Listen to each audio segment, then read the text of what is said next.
How to log into Hilton Employee Portal.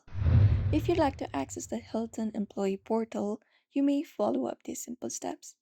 So head over to any of the browser available for you, and from there you may scroll down and once search for Hilton's portal. You can scroll down and find this portal which is lobby login for Hilton. Just go ahead and find it up and open up the page for your Hilton. Now you just need to go ahead and provide in your credentials here. So here, just go ahead and provide in your user ID and then follow the prompts to log in and just go ahead and do so.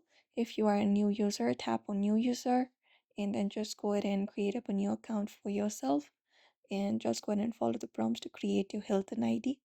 And once it completes, you can basically use your credentials in order to log in, and eligible team members and their authorized family friends can manage the reservations and book their travel through the application. So if you'd also like to log in into Hilton Employee Portal, you may follow up these steps. So I hope this video was helpful. Give it a thumbs up and subscribe for more tips and tutorials.